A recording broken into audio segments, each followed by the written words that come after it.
بسم اللہ الرحمن الرحیم۔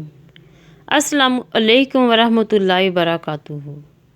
سحری اور افطاری کے لیے بہترین ٹپس۔ سحری میں زیادہ تیل میں تلی ہوئی چیزیں کھانے سے گریز کریں۔ اگر ممکن ہو تو سالن کی بجائے کباب سے سحری کریں۔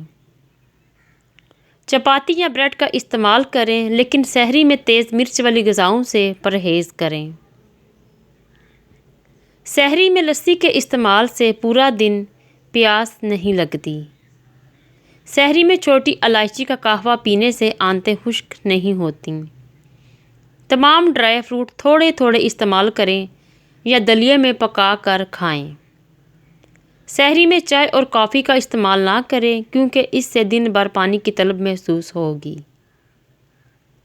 سحری میں 2 کھجوریں لازمی کھائیں، اس سے آپ کی انرجی میں اضافہ ہوگا۔ ہر سحری میں دہی کے 2 یا 3 چمچ لازمی کھائیں۔ دہی کے استعمال سے روزے میں سارا دن پیاس نہیں لگتی۔ روزانہ اسبگول کا استعمال کریں۔ سحری کرنا ہرگز نہ چھوڑیں کیونکہ سحری کھانا سنت نبوی ہے۔ افطاری کے لیے کچھ ٹپس۔ سنت نبوی پر عمل کرتے ہوئے کھجور سے روزہ افطار کریں۔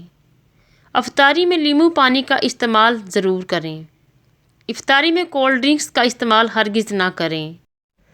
افطاری میں فروٹ چاٹ کھائیں لیکن اس میں چینی اور چاٹ مسالے کا استعمال کم کریں۔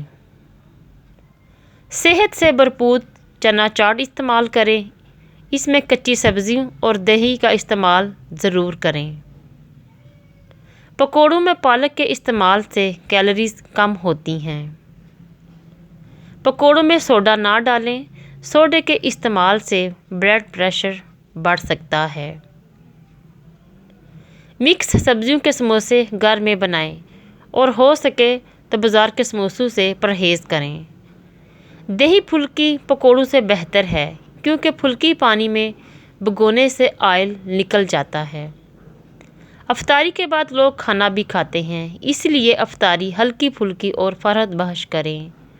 امید ہے یہ ویڈیو آپ کے لیے فائدہ مند ثابت ہوگی۔ نیک خواہشات کے ساتھ اللہ نگہبان۔